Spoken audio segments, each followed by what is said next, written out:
Welcome everyone to the August Committee of the Whole meeting for the Community High School District 94 Board of Education. Mission statement, please. Community High School will ignite a passion for learning, foster leadership and responsibility, and empower all learners to live their personal best. Thank you, Rich. Board agreements, please. Closed session meetings. Board members respect the confidentiality of privileged information and will not divulge conversations, discussions, or deliberations that take place during a closed session meeting. Board members understand that to divulge closed session information not only damages the relationship of the team, but has the potential for far-reaching consequences which may impact future district operations. Thank you, Lynn. Roll call, please. Mr. Brown? Present. Ms. Casey, Mayor. Here. Mr. Nagel? Present. Mr. Ramus? Present. Ms. Munoz? Present. Ms. Chavez? Present. All right, that brings us to public participation. This is the portion of our meeting where any member of the public may address the Board of Education on any topic. We welcome your comments and will carefully listen to your concerns. We will not be able to engage in a dialogue during public participation, but where appropriate, we will direct the administration to follow up. Presentations are limited to no more than 5 minutes per person, with a total time limit of 30 minutes for public participation. If you are making public comment, please speak slowly so that the translator can keep up with you. If you wish to make personal charges or complaints against individual employees, volunteers, or students of the district, we request that you send the board your concerns in writing rather than stating those concerns during public comment. If anyone currently present wishes to make public comment and hasn't already done so, please fill out one of the comment forms in the back of the room and hand it to someone seated at the table.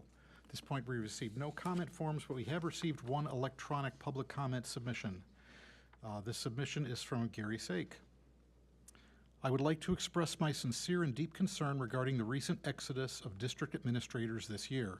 While it is not unusual to experience turnover in any organization, I would hope the board would take a much deeper look at the reasons for these departures happening all at once. It's not normal and it's not healthy for any organization to experience this level of disruption. Stability and institutional knowledge are lost and public confidence is shaken.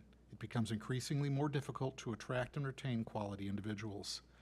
Over the past month, I have had multiple community members and former employees approach me and ask what's happening with all the personnel changes. I urge the board to take a more proactive oversight role and not blindly accept overly simplistic answers for these departures before the reputation and trust of the community is irrevocably damaged. All right, there's no more public participation. That brings us to reports and information, a teaching, learning, and professional development report. Good evening. I'd like to update you on a few of the programs and different efforts that have been going on in the last few months, specifically to talk a little bit about the professional learning community work that we have been doing, as well as efforts with the PACE framework, and specifically with a new program we're going to be adopting called U-Science. As you can see here, those will be the 3 points of focus, and I'd also like to update you on new faculty orientation, which began today, so we'll conclude with that. First off, I wanted to revisit the strategic plan and just let you know how much of the focus this summer at the administrative level, as well as work that we've been doing in individual divisions, has really focused on the efforts of this plan. Not only is it something that we began with all of the new employees during our Flex Day orientation, which is a single full day that our new faculty come in. It was literally the first thing that we did with them, to have a conversation about this is our vision, that everything that we're doing going forward, whether that's instructional, financial, in dealing with hiring, all of that is really tied to these components. We also will have 2 sessions on the Institute Days next week, one of which will focus on the plan itself and having faculty look at the components in the portrait of a graduate and what those will look like in their own classrooms, as well as at the particular grade levels that they're teaching. So it's really something that, as you know, we haven't had in a number of years. This is year 15 for me, and this will be the first time that we've had this kind of formal vision. So it's been really helpful in the leadership capacity. So with that, professional learning communities are really going to be kind of taking shape over the year. So there are 3 main components that we're going to be focusing on, which all seem very kind of intrinsic in an organization. However, the level of intentionality that we'll see going forward from this, I think, is going to be a significant shift. So first of all, one of the kind of mindset components is that idea of learning for all. So unfortunately, when you're in a large comprehensive high school, I do think that at times that things can become a little bit siloed, and there are individual divisions. There are people who are serving students with IEPs or students who are English learners. And so one of the things that this work will do is really unify us to all have that same kind of focus in terms of, as you're going to see for results orientation, student growth and student learning, and really moving into the second component there in terms of the collaborative culture, really kind of breaking up that insularity that we have had for a long time and being able to have much more of a work that we're doing interdependently.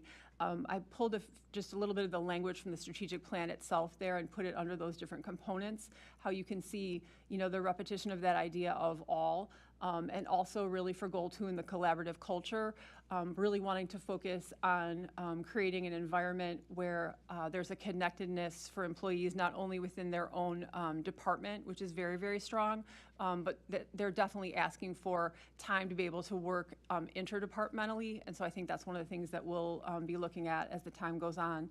And then finally, one of the components that I'm personally most excited about is the idea of the personal pathways. For so many years, there had been so much across the country where it became college for all, which I do think can be very positive and aspirational. However, I also think that there are students who want something different than that. They really want to be able to be working in a career that they're passionate about, perhaps not in an office kind of setting, that are incredibly lucrative. That was one of the things that we worked with last year during Den Time, was bringing in speakers from the community who have all kinds of opportunities for students. They're always looking for students who are willing to learn the skills that they may not have, and it's very much a middle-class lifestyle. So I think that will also be, the pathway component will be a very large piece of the work that we're doing. The second other focus in this area is going to be the 4 key questions that really drive the work that you're doing in a professional learning community. So again, very straightforward in terms of the questions, but the level of depth and clarity is something that takes you to a whole other level. So we have been really trying to work on a standards and a target-based curriculum. However, this will be looking at the level of rigor in terms of the standards themselves and what is happening in terms of grade level standards, and are all students accessing that? Are we able to provide that in a way where they're being supported, however they're being exposed to that? Also kind of looking at the idea of how are we able to serve students with different needs in the same classroom in terms of a really diversified approach. So these 4 pieces will be something that will roll out over the next 3 years, and we're really wanting to be able to focus on that. What is it that we want students to know and be able to do over this year across the different departments? Next, I wanted to share with you the new PACE framework, and I really want to thank Dawn Erickson, who is our division head for counseling, and Nick Kemsky, who's our new director of post-secondary success, for their leadership in putting this in place. The PACE framework is something that's a requirement across the state, not only at the high school level, but also in middle school. And really the goal for this, again, as you can see there, is this idea of career exploration and expectations for students. What this is a contract that we're making with students, that these are the things that we want all of them to experience at each of these grade levels. So you can see at the top component there, we're looking at the ideas of being supported to have these kinds of experience. And the bottom half of it then is kind of the knowledge that they would have there. You'll also see that it's focusing on not only career exploration, but really identifying a post-secondary path, and that's kind of like a little p pathway. So what is the career cluster that you're interested in? What is it that you'd see yourself doing? Maybe not a particular job, but in a larger domain. And then finally, one of the things that has really risen through the state is the idea of financial literacy and how in need students are of that. So that's another one of the components that you'll see that is woven throughout. You'll also notice that on the very left-hand side, there is a row for 8th grade, and that would be our 8th to 9th grade transition. So the middle schools will all have their own framework, and I think over time there'll be much more connectedness between the middle schools and ours. But as this is the first year of rolling this out, everything that's happening there are the things that we're doing in our building that we can ensure that we're going to be reaching out to have that happen. So you'll see everything from having the pre-ACT that the middle schools are really generous to give their time for us to come over and to administer that. That serves as a baseline and a benchmark for us for the kids going forward. We have, we're very proud of the 8th grade open house that we do in January, and really working to make that something that appeals to students, definitely in terms of the pathway component, as you've seen with even just geometry and construction, letting kids see the electives that we have here that they're being exposed to for the first time is a big component of that as well.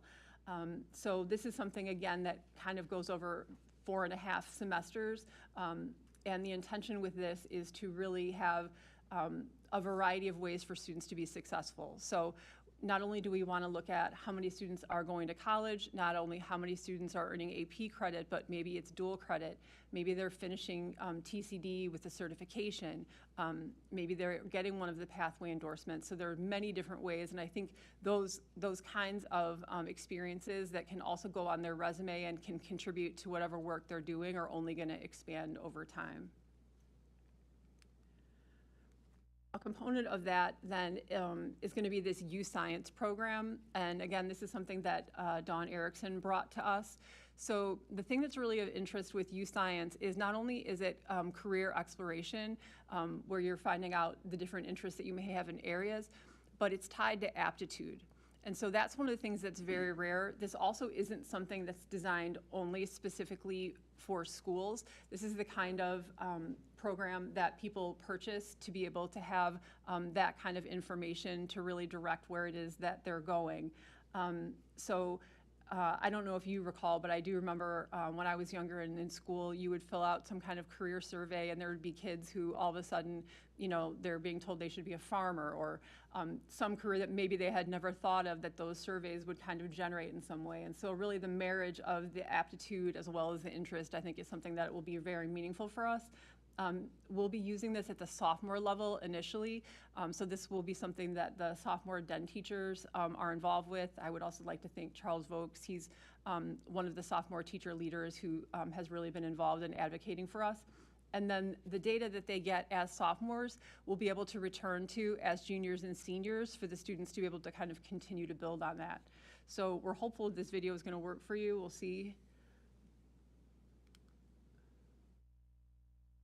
What do you want to be after high school? What kind of careers do you want to pursue? Is it down on your screen? I really don't know.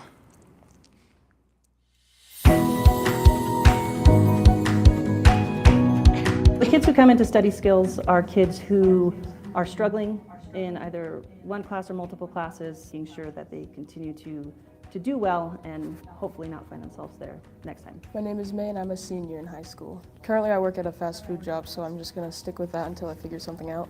After high school, I'm not really sure yet. I'm just kind of looking to whatever pays the most, whatever can set me up for life. The youth science assessment is truly ideal for this group of students because none of them, or very few of them, really know where they're going with their life. They've honestly been told most of their life that they're not good enough. And when you give them an aptitude test and you say, hey, this is what you're good at, it's life-changing. They see a light that they've never had before. So this takes all of your talents, all of that information we just talked about, and it tells you that based on your natural talents, here's some careers that would be a good fit for you. I feel better knowing that there's more jobs out there that I can do other than food and stuff. I think everybody should take it. It's a pretty cool thing. I think after taking the assessment, it kind of opened my eyes to a lot more job opportunities that I haven't considered previously.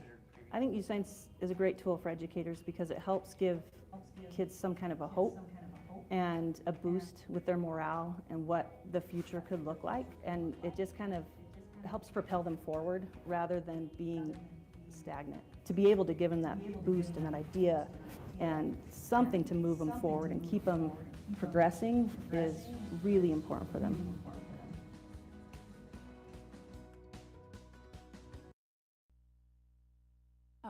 So with that, you'll kind of see the very unique kind of information that we'll be able to have for students. And I do think oftentimes that there has been this kind of like duality that's set up, that it's either college or you're going into the workforce, and that's very kind of vague. And so I think the more different kinds of career opportunities that students are exposed to that they may not have even heard of or considered before, or really the interconnectedness that perhaps you're interested in finance, but that might end up in some kind of tech sector or something like that, is the kind of information that will really let the kids see that there are more options out there. And then finally, as I mentioned, with the new faculty orientation, we do have 19 new faculty this year, predominantly in special ed and in math.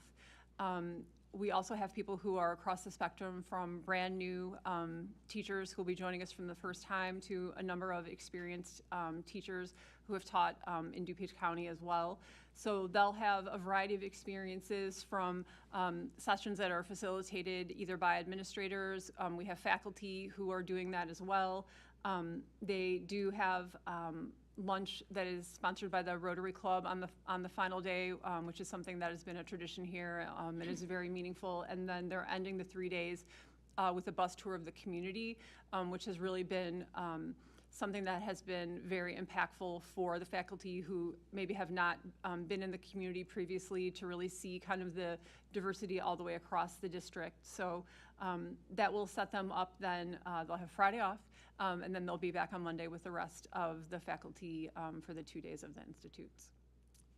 So thank you so much for listening and for your support in making it possible, because this all is really coming out of the strategic plan. Thank you for that presentation. Any questions? Yes. Well, not questions. Thank you very much. The two most exciting things, not that it wasn't all exciting, but the youth science I absolutely love. Good. And even more than that, financial literacy. Yeah, I know you're passionate about that. Yes, I am. And it is something that schools should have been doing at the high school level, if not before, forever. So hearing about that really just makes me want to get up and dance, and you're all really lucky I'm not. So We are live streaming, so you could feel free. Okay. You just never know with me what I might do. But that's absolutely awesome. I'm very excited to hear everything you've just filled us in on. Thanks, Mary. Sure. I spent 4 days this summer with 200 high school students, rising sophomores to rising seniors. That's the new term, I guess, if you're in between.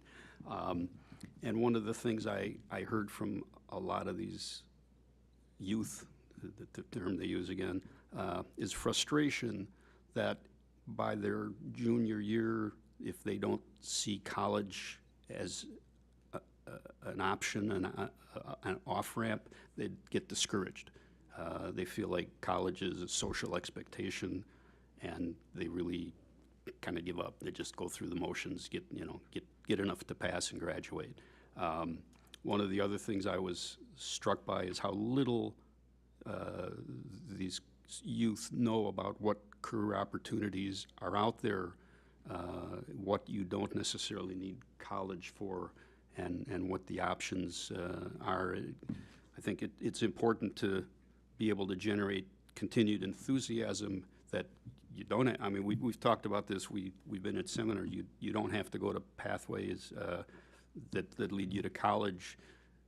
A lot of that is stressed that you don't want to spend $100,000 in student loans and decide you're not going to do something. But the other thing is to eliminate some of this frustration and defeated feeling that if they're not going to get to college, they don't feel like they're really going to accomplish anything.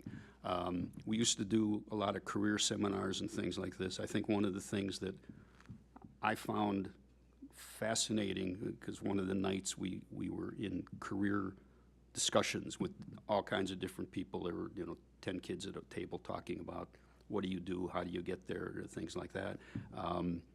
And I think to be able to present this big panorama of all the things that are out there that you can do, what you need a college degree for, what kind of a college degree, what you don't need a college degree for, would be very helpful to keep the enthusiasm going, give a goal, give a target, and have some of these students that have given up and don't really feel like it's going to be worthwhile for them to finish to be motivated. Yeah, it's very interesting because what you're saying is definitely the same thing that we hear. So when you're talking about the kids' exposure to the different careers, during the past year, we started where once a month that we were having a speaker come in from different areas, people from outside the building, sometimes outside the community. So now we're going to move to twice a month, and I think from there we'll just be able to calibrate that up. But hearing from people who are doing that work and who will talk about the amount of money that people are being paid is really important for kids to realize that there are really great lifestyles that are possible very much without a college degree. And especially today, there are so many areas where the companies would rather train them themselves. They want them to have the high school diploma, but it's perhaps a very specific skill set that they want from students, and that does not require college. Good. I definitely want to add that I'm super excited about the professional learning communities. I think that is going to be huge. I'm super excited about also how that will help build the climate and culture within the building. I think that cohesion and continuity and the comprehensive approach to overall just making our students more successful, and especially our goal is for them to be ready when they graduate for that post-secondary world and all to come. But I think that really helps to align with what we've identified in our strategic plan as far as our goals and our objectives. So I'm super excited. I think the thing that we're all going to have to think about, especially the people who are doing the work, is that it's okay to do it methodically and deeply, rather feeling like it's something that's going to happen very quickly, because it is very, very challenging. So I think the most important point is we know the work that it is that we have to do, and we're just going to, continue to make that a reality and not feel like, especially for the teachers, that it's a light switch, because that's not realistic. I do want to publicly recognize Mary for all her work with PLCs. Very modest on her end. She spent all last year working through our instructional council, talking about PLCs, getting them ready, laying the foundation. The board was generous enough to bring on Balderman Consulting, which is a PLC expert in the area, and she brought him in twice already this summer, most recently yesterday, to work with all of our administration. And it's just the most gratifying thing about it is while she's leading the work, she's not leading it in isolation. She's bringing all of the administrators on board along with her along this journey, and it is going to be a messy process. And it's hard for people to go through that, to be uncomfortable. It's a 3-year rollout. Everybody wants the answer now. How do we implement this right now? Well, it doesn't work that way. And Mary's approach to leading the team and to leading this initiative should be commended, and it doesn't go unnoticed. So thank you for that, Mary. Right, that brings us to operations and safety report. All right, thank you. The safety of our students and staff will always remain our top priority here at WeGo. As we continue to audit our internal process related to safety, we have recognized that there is an opportunity to improve our communication, training, and protocols for this upcoming school year, and I just want to let the board know of what we're trying to tackle here. With increased communication, we kind of started that with in the spring with our door numbering, which we went from letters to numbers, which I know was a shock to all, and somebody that's been here in a long time. It's still calling door 1B and calling 16H, but that is for communication, not just necessarily with our own staff, but also outside staff if there ever was a serious emergency and we're dealing with community or Wheaton Police Department or Glen Ellyn Police Department. The door letters was doing us no good. So moving to numbers has increased a lot of communication, some headaches, but the older staff is getting ready for it and are used to it by now. I've updated the D94 website. I've added an operations and safety page. Please peruse that as you see fit. There's a whole section on safety and security, which goes over our standard response protocol, which I'll get to in a little bit. So that just kind of lets the community know kind of where we're going with safety and security and giving them information of when we call a hold, what does that mean for a parent? What does that mean for the student? What does it mean for the teacher? And going along with that, as you can see in that corner, and then also in that corner, we have two things. There's a classroom action guide, which looks like this in every single classroom. It is the one on the right-hand side for you guys looking that way. This is in every classroom, and it's stuck by 2 3M hooks and is to go. If there's ever an emergency where teachers needed some information that they couldn't be in their classroom, this is a resource that they can use to look and see, well, I was told to evacuate, what do I need to do for evacuation? This is paramount in our communication because this allows emergency numbers. If there's a kid acting up, you need to call the deans. If you have a substitute, what's the number? Well, it's right here. I put it right by, if I could, I know teachers are probably listening, by the light switch, so that way it's right and easy for people to look at. But in here it has our 5 response protocols, which is hold. If there's ever an emergency in a hallway and we need to keep the hallway free, we'll ask those classrooms in that hallway to hold the kids in there while we get the medical emergency out and then resume business as usual. There's a secure. If there's anything outside in the community that we cannot have kids outside of our walls, we will call secure, bring them all in, and within here says everything that the teachers are supposed to do, including kids that are all driver's ed, PE classes, special ed students who are at the ARC, or anybody that needs to come back, or if it's something close, stay away. And that's our communication with all of our administrative staff in the building. Shelter, severe weather, that's typically in Illinois is your tornado drill, or could be an earthquake drill. Lockdown, which I will talk about a little bit with Alice, and then evacuation, which is typically your fire drills. And at the bottom is our QR code for our emergency operations plan, so they don't have to have anything with them. Everybody has their phone. Anybody with the D94.com email can click, sign this, and then go through our emergency operations plan, and this is all mobile. With that, an emergency action plan revisions, we've updated all the roles and responsibilities, including for new staff and new admin. And I put in there to include railways and railroads by the fall of '26.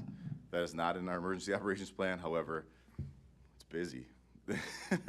It's really busy. And every time I see a train derailment on the news, I'm like, what does that mean for what does that mean for West Chicago?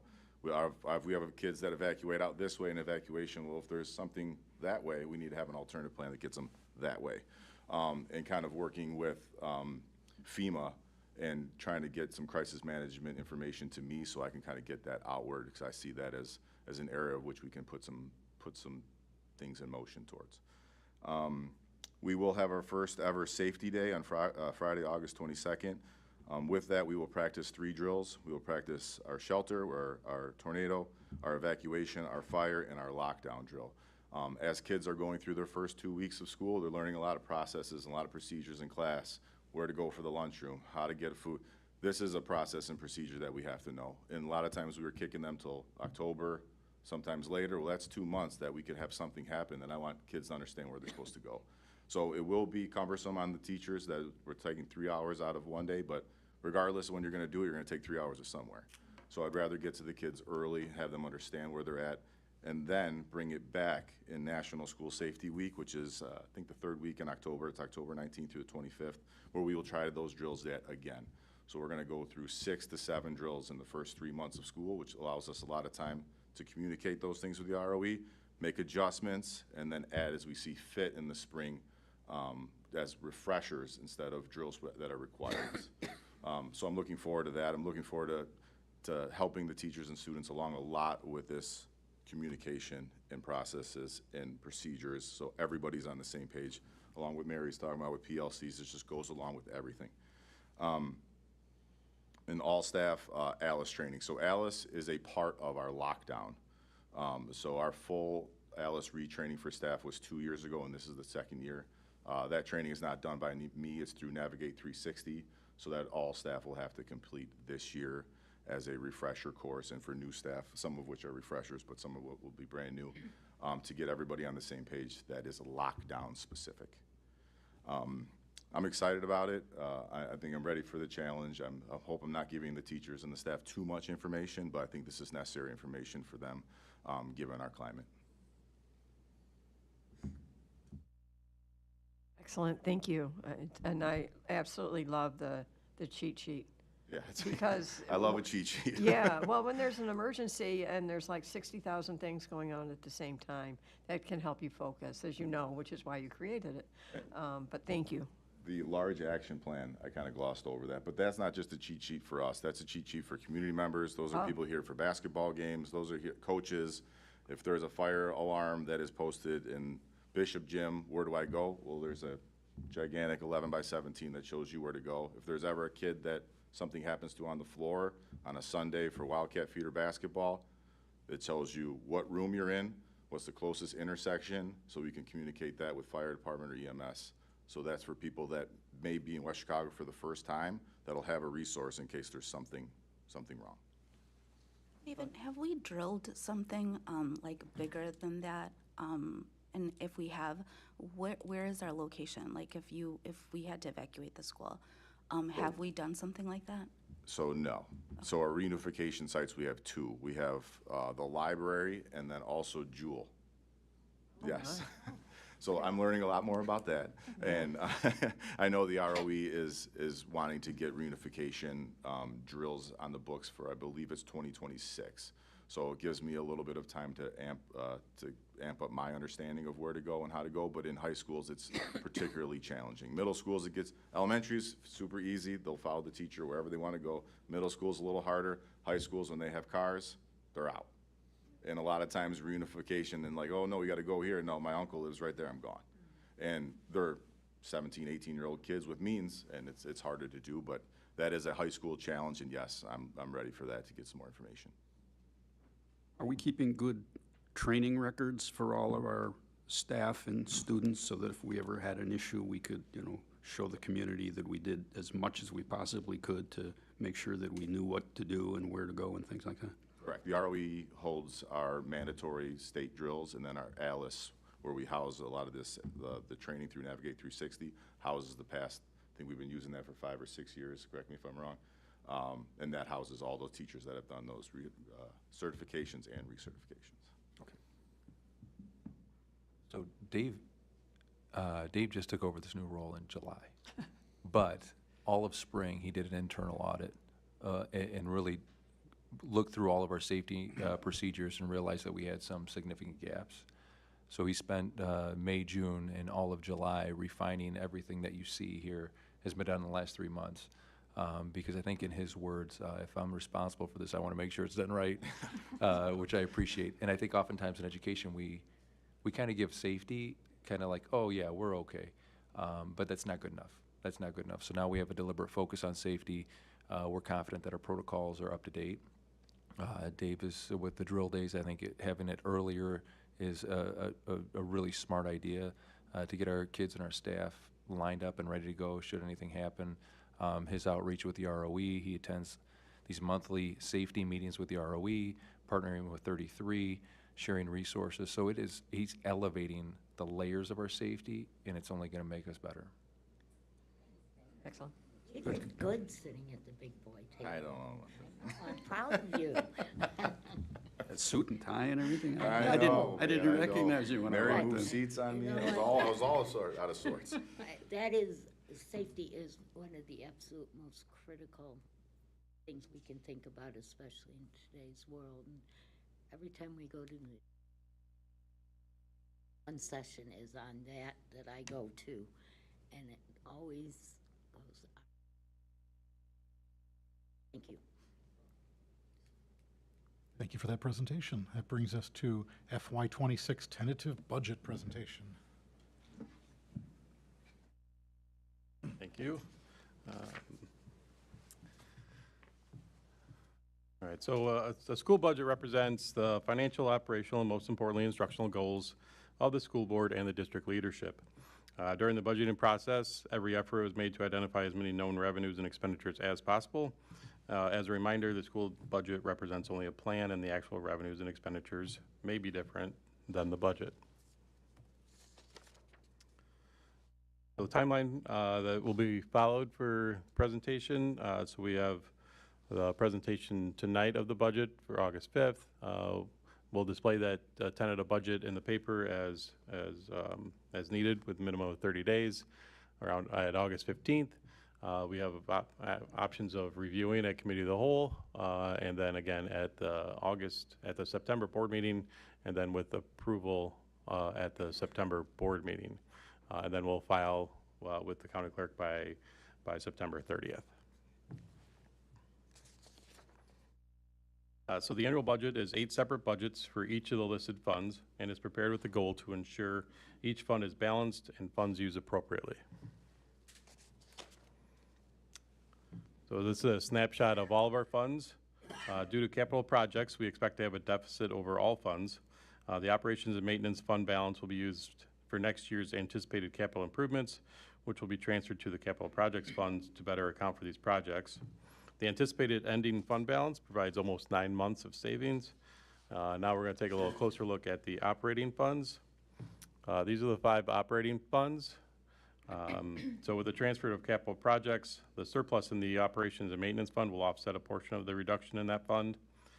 Both the IMRF and tort funds have planned deficits in order to reduce their respective fund balances. The anticipated ending fund balance, again, provides almost 9 months worth of savings. So there are several sources and types of revenue which we receive on an annual basis. Our revenues come from various sources like the tax levy process, investings of fund balance, and from grants submitted to ISB. Revenues will drive the school budget. As such, the budgeting process begins with revenue. Once the revenue budget is set, then we take a closer look of how we can appropriate those funds to meet the needs of our students.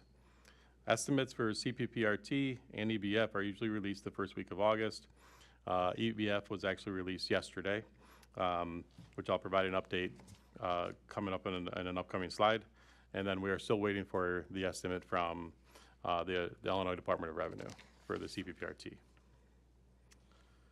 So as expected, much of our revenue is received from local property taxes and corporate property personal replacement tax. The state portion is mainly the evidence-based funding, which continues to increase year over year as we are still Tier 1 for EBF. The federal portion of over the last few years has mainly consisted of CARES funding. As that funding has completely ended now, our federal revenue is now back to a normal 3.6%. The local section of our pie chart is comparable to other schools in our area, although most of the collar counties are even more dependent on property taxes than District 94. Revenues in our operating funds are expected to stay pretty consistent when compared to last year. Although we are seeing an increase in EBF, we're also seeing that decrease in CPPRT and in those federal grants.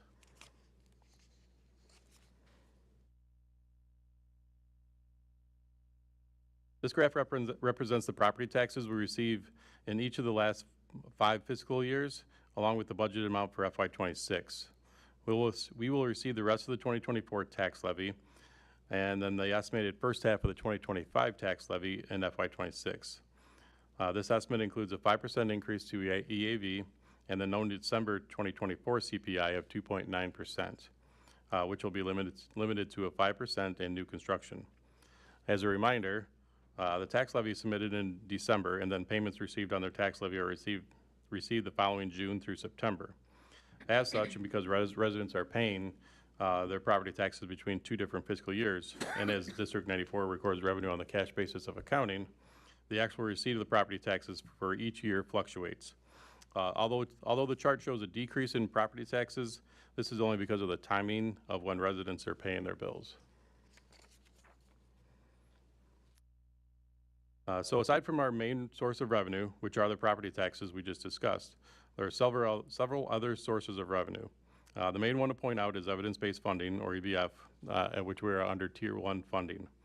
I've estimated that we would receive around $9.7 million from EBF, which was an increase of $1 million. Based on the information provided yesterday from ISB, that'll be closer to $9.6 million, as the increase is actually only going to be $860,000 instead of my estimated $1 million. Also, last year we received $1.2 million, so they actually reduced our EBF allocation, or new money allocation, by almost $400,000. Our adequacy mark, I'll be making that adjustment for the final budget. as we can make changes to the tentative budget. Our adequacy mark for EBF is still around 70% as we were last year. Tier 2 would start at 75%. So we're still 5% away from moving to a Tier 2. The other categorical funding, including the CTEI grant for our vocational program, and then the pupil transportation reimbursement claim, are staying fairly flat. As we look at federal funding, which has been noted that they are releasing those funds now, you can see that the CARES funding has completely gone away, and then the IDEA grant has a large increase mainly due to the timing of expenditures, as a large portion of that revenue is reimbursement from the transition department, which will partially be expensed to the IDEA grant. Our other federal grants are expected to just decrease a little bit. The other sources listed here are the corporate personal property replacement tax and interest. Our CPPRT, again, is issued by the Illinois Department of Revenue, and they provide an estimate each year, again, which we have not received yet. But they do, we have been told that they expect another decrease on that, so I've decreased that again by another 16%. As you might recall, over the last few years, CPPRT rose to about $3 million, and is now coming back down to prior COVID numbers, which is right around that 1.2 million.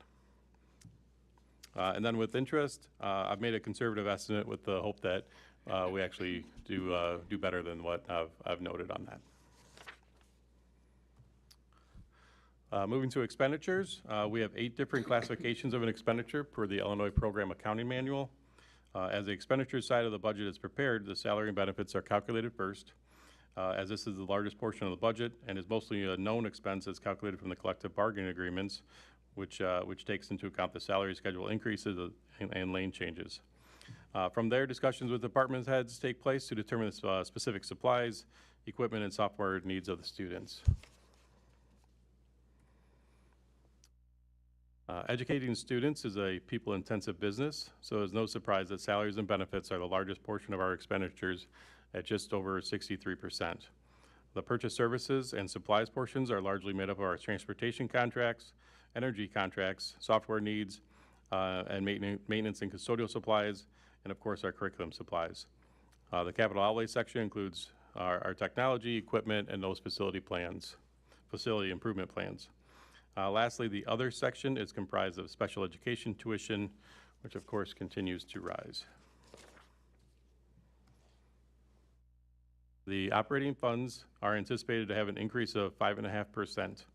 The increase is due to those salary and benefits increases, large increases in our transportation costs and energy costs, as well as the capital improvement projects.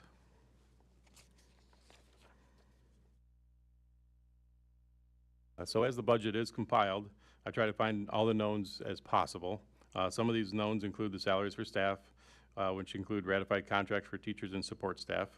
As the board knows, health benefits have increased at an average of 6 to 7%. And then each year I meet with the various department heads to review their anticipated needs for their upcoming school. We try to work with a zero-based budgeting process, which allows the purchase services and supply accounts for the departments to stay pretty minimal, have pretty minimal increases. With our new transportation provider coming on last year and the expectation of better service for our families and students, we knew an increase would be dramatic, which we are now seeing at an increase of about 18%. The other large increases are expected to increase for energy costs, as we've discussed with the board with new contracts. And then lastly, our tuition continues to increase.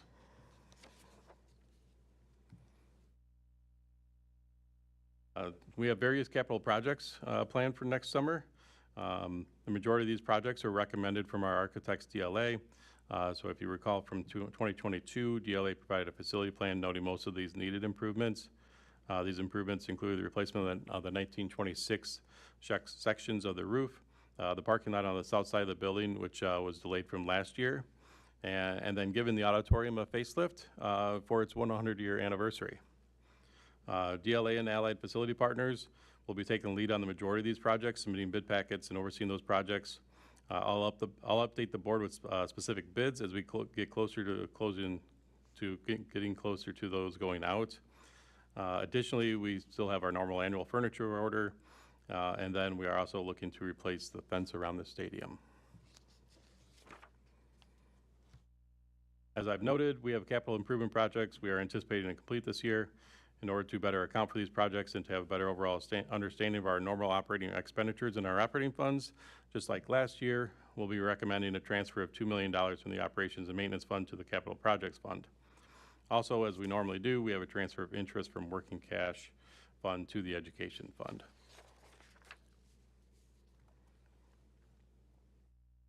Similar to any individual or family, a savings plan is part of any good financial plan.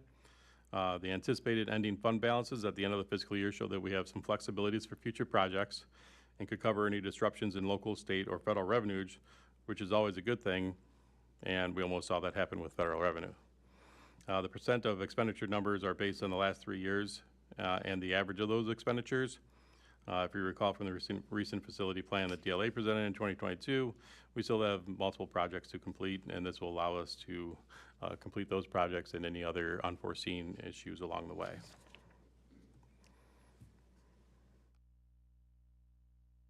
That concludes the presentation. I do want to note that I know normally I provide budget booklets for everybody. I do have a booklet like this available. If you would like one, I'm happy to make one for you. Otherwise, everything is online on our website and in the board book. That's better that way, Dan. Thank you. Can I ask you a quick question? Why does the CPPRT go down? That's corporate property taxes?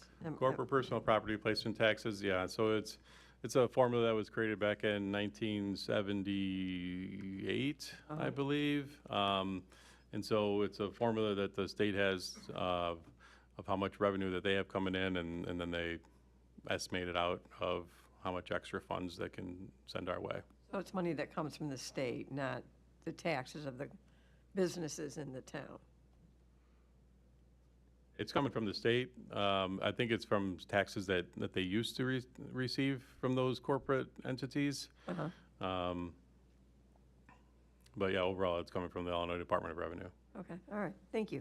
Thanks for explaining. The million sum interest, what is that on? It's on our fund balance. The interest that we receive is all, we try to invest as much as possible into either CDs or things of that nature through PMA to increase, to provide interest as much as possible. So that's on our working cash excess? That's on all of our fund balances. So what's our, what is that that's generating that million sum interest? That's all of our fund balances that we obviously make sure that we have enough funding to pay all of our bills, pay personnel, pay that bill list every month. Everything else is sitting in some sort of a high money yield or CDs. Okay, and that's the PMA managing that? Correct. Okay. A concern I have, especially these days, we have a 5-year strategic plan. We have some long-term capital plans and things like this. We seem like every year we do a budget beginning of the year to the end of the year. We don't really look out much farther than that. And I'm just a little nervous that with what's happening in the economy and everything, that it would be good to have, I know this is all crystal ball stuff, but it'd be good to see kind of 5 years out where things could possibly go, best case, worst case, and figure we'll be somewhere in there. You should expect to see a forecast for the final budget presentation. Okay. Out how far? I was planning on doing a 5-year. Oh, wonderful. The nice thing about the capital improvement projects is that Dan and the team and the board in the years past, they've set up such a nice progression to where next summer, once we complete the roofs that we have to do, we're good for another 10, 15 years. We don't have to replace a roof for another 10 or 15 years. Once we finish the parking lot, that's the last lot we need to do for about the same. So the large capital projects are getting knocked off early in case the floor drops out down the road, we're still in a good place financially. Good to know.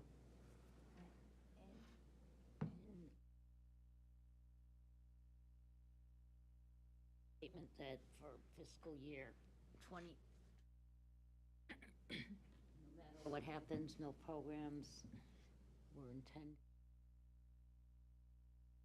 How are we going to prevent that if, certainly, do we have a backup plan for that? As far as if federal funding Federal funding, did not come through. Medicaid, who knows what else they'll dream up.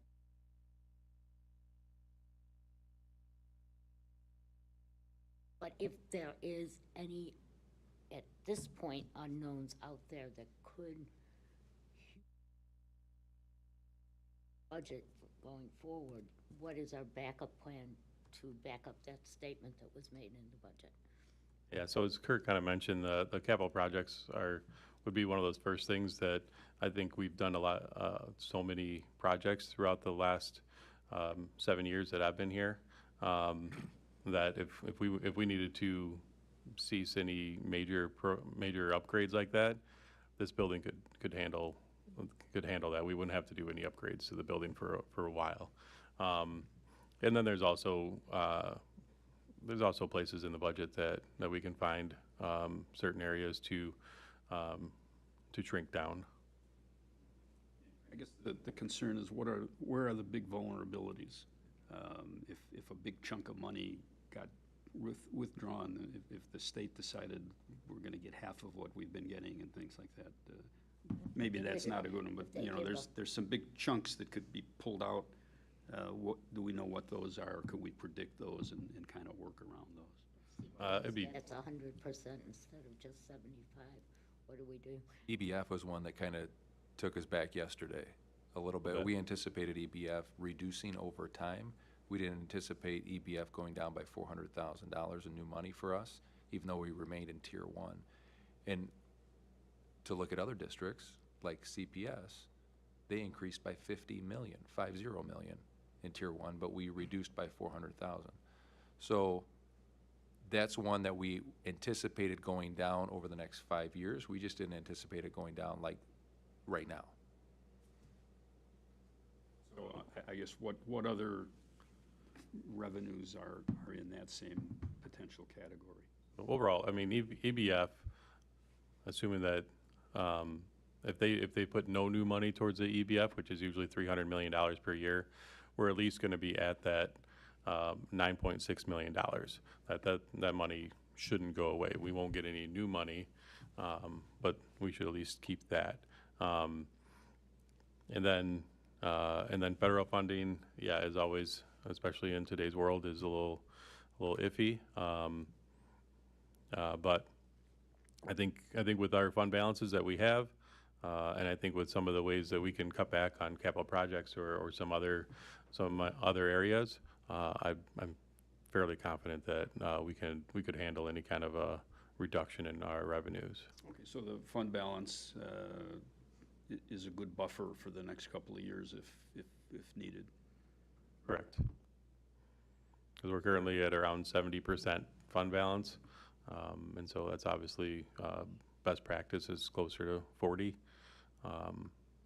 and so we definitely have some wiggle room there. Rich and I were at the board table. Bob was at the board table when the state decided not to pay any of us money. Carrie, you were there too. And I remember sitting with, I don't know how many, the program. So whenever there's talk about getting to us, I like to start thinking of efficiencies so we're ready and prepared to protect jobs, protect programs. You know, we were looking at how can we cut back on paper use to save a job. So it was icky. I don't want to go through that unprepared ever again. Those were painful memories. They were very ugly memories. The austerity years, I guess. So That's why I think, at least the two of us, I'm sure you do the same, Bob. Don't want to go there. Start going, let's think forward just in case. So we're not picking on you. That's just what I wanted to say. We're not picking on you. Yeah. Any other questions or comments on the budget presentation? All right, that brings us to construction update. It's quick. Or I can do this. Here. Yeah, I don't have a presentation for construction. Looked like you were getting ready for one. No, I just wanted to get that, I just wanted to close that off first. Let me make sure that okay, I feel better now.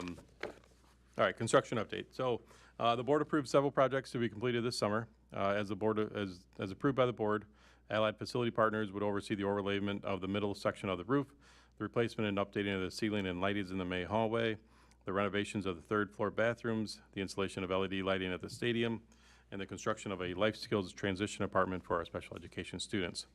Additionally, the board approved the sanding and painting of the Bishop Gym and the repair of plaster in various sections of the building as recommended from a recent plaster inspection report. I am happy to report that all the projects approved by the board are either completely finished or have substantially completed. The inspection with the ROE is scheduled for August 6th, which is tomorrow.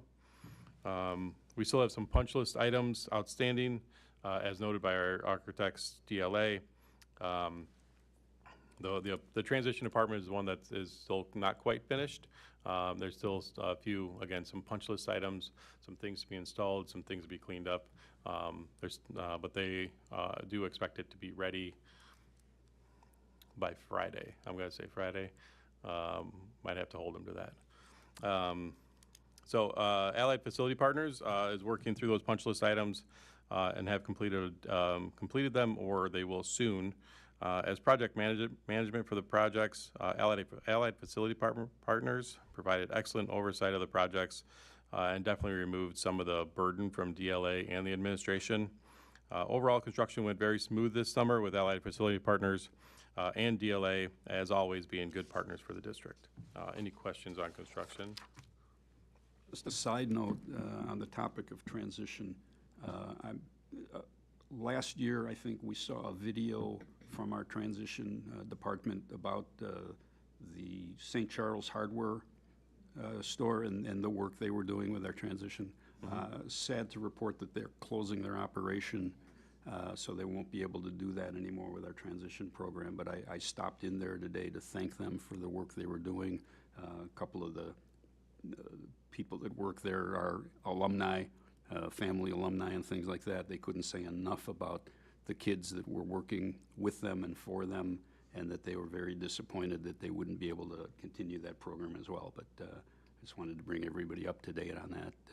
Unfortunately, independent hardware stores are, hard to compete with the big boxes these days. So When the transition is completed, can we schedule a tour of it? I would really like to go see it. We could do it tonight if you'd like.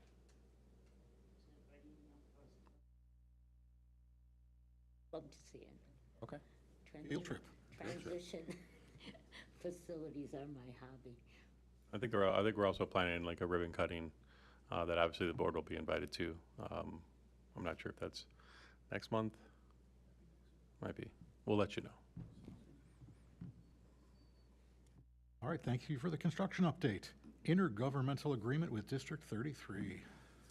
All right, so District 94 entered into an intergovernmental agreement, I hate that word, with District 33 on January 16, 2003 for the use of the baseball field behind Pioneer Elementary School for 15 years unless renewed.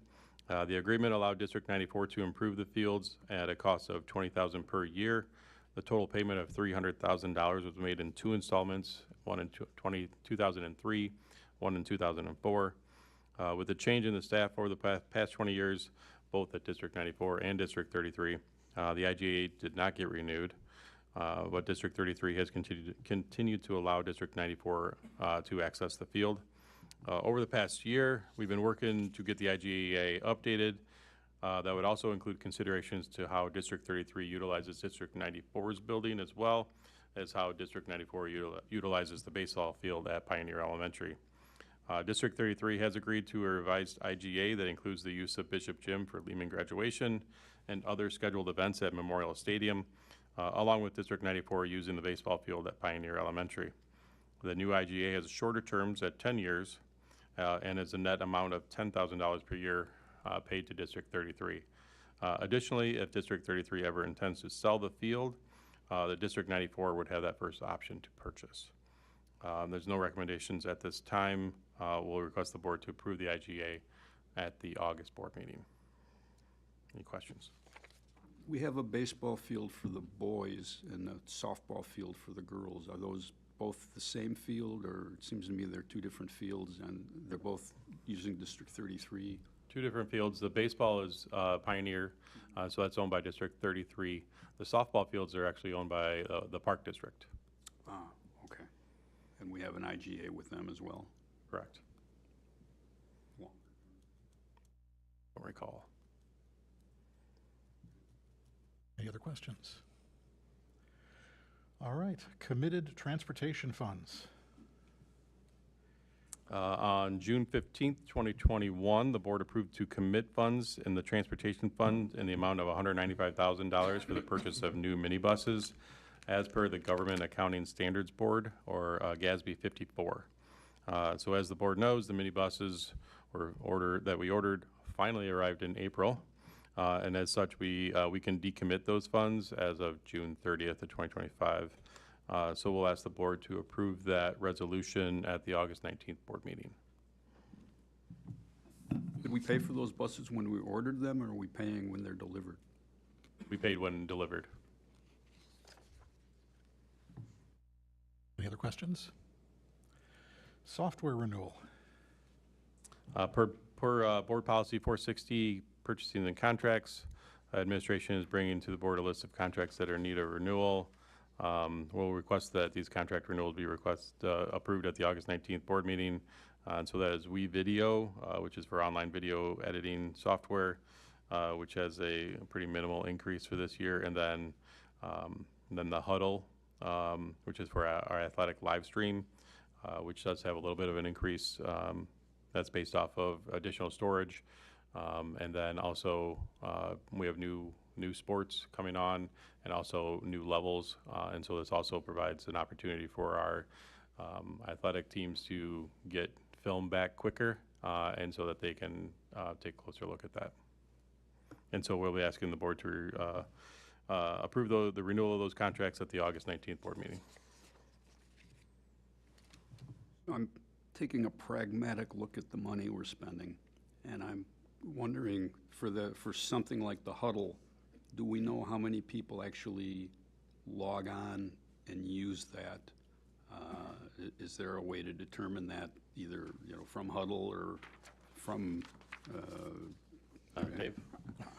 I have no problem in spending the money if it's being used, but if it's just something neat to have and nobody really uses it, then maybe there's other things we can do with money like that. Definitely used. Yeah, every athlete is given a login, and every athlete has access to their Huddle video. In addition to the athletes doing their own self-evaluation, the coaches use that, and when they exchange film, they exchange it with other schools that they're competing against. It's also used as a recruiting tool as well for any colleges that are looking at some of our athletes. So it's used in most instances. It's used by almost every single athlete. They have access to their videos on Huddle. And every coach. And for sure, every coach, yeah. I just don't want software being sort of bought by habit and finding out that there's other ways of doing things, like YouTube. People are recording things on their own phone and watching it, not using our access. But if we're confident that it's being used, then that's great. I'll be asking questions like that. Gone are the days of film exchange, where you have the VHS and you have to send it off to your. It's so much slicker now that the kids are able to watch themselves and then send it off to their coaches. VHS, what about like 16 millimeters? Before my time, I was a VHS guy. All right. Super 8. There you go. Discussion on format of personnel report / resignations. Yeah, so if you recall, at a previous board meeting, the board had asked the question about personnel report and then staff resignations and how they were all lumped together and under the personnel report. And there seemed On the consent agenda. on the consent agenda. So there was a question of, can we remove that? So I did consult with our attorney, Dan Boyle. He said you can take out resignations if you would like from the personnel report and have it as a separate item, but it has no bearing on the resignation whatsoever. So we don't have the legal authority to deny a resignation. Once the resignation is submitted to whoever the supervisor is or to myself, or it's irrevocable. So it's not like we could have a separate action item for just resignation. So he said it's up to the board. You can do that. It would just create more work on our HR department to pull that out and have a separate item. So the discussion is, what would the board like us to do? I think it's less a concern about being able to approve it or not, as other than being able to maybe take those in a closed session and have this behind them and the implications and impact. Well, we can always go into closed session on any topic. Do we need to separate it out to be able to go into closed session to talk about that? Well, yeah, because some of the issues we've had where we've stopped the approval of a personnel report en masse to talk about a couple of things caused some concern. I think that was more.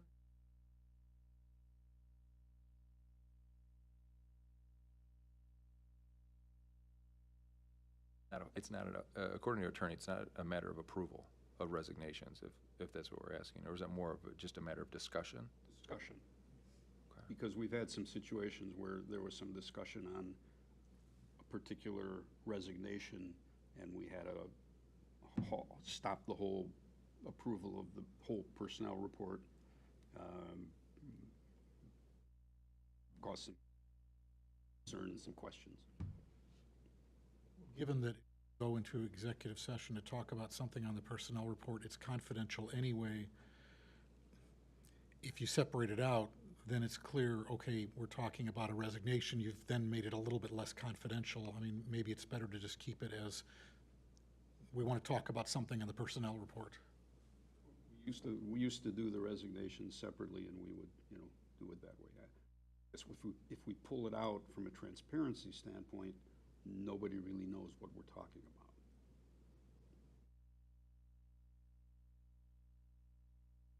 What were they stopping the personnel report to talk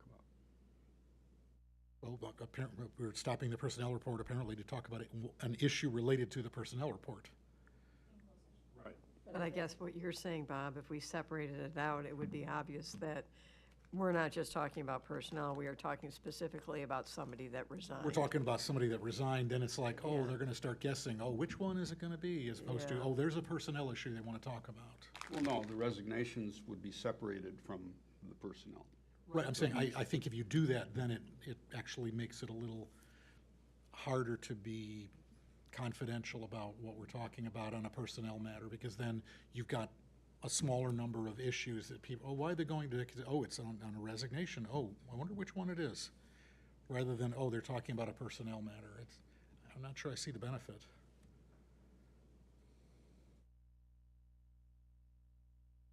I think the question, though, is do we keep it all together, like hires and resignations, correct? That's the way it's been, Or separate yes. them out? Correct. I don't see the advantage of separating them out. I think that must have been in July when I wasn't here, so maybe I missed some discussion. I think that's about when it came out, yes.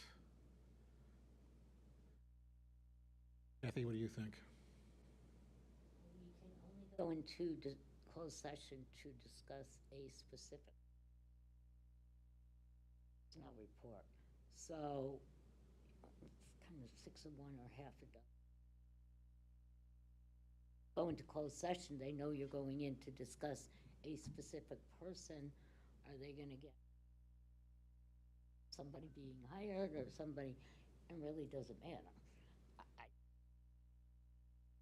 like it coming off of the consent agenda.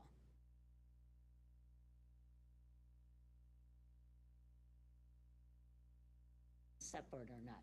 I just had recalled at one point we had to resignations individually for some reason, and that was a legal thing. And if it's not now, it always seemed kind of silly, but what happened to it? So is that a compromise position to just make sure that the personnel report is not on the consent agenda, so it's always a separate item? Right. And then whether or not the resignations are divided, I don't know that it much makes a difference.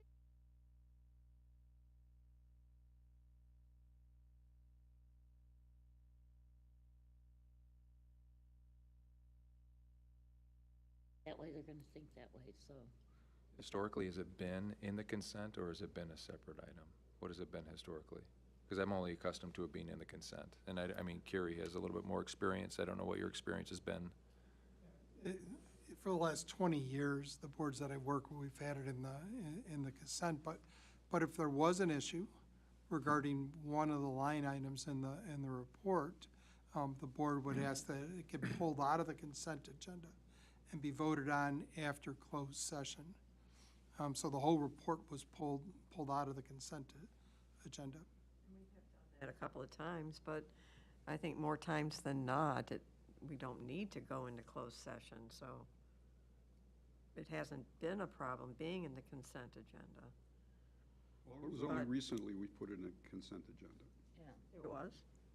Oh. I think that's why I'm comfortable with it, but again, Yeah, Carrie's I mean, absolutely it correct, doesn't- you can pull it out. Yeah, either way is So- fine. I'll be honest with you, I don't remember when it went into the consent agenda. Catalina, what are your thoughts? Sounds like there's two questions, consent agenda or not consent agenda for the personnel report, and within the personnel report, keep it as one personnel report that includes resignations, or break it apart into hirings and resignations.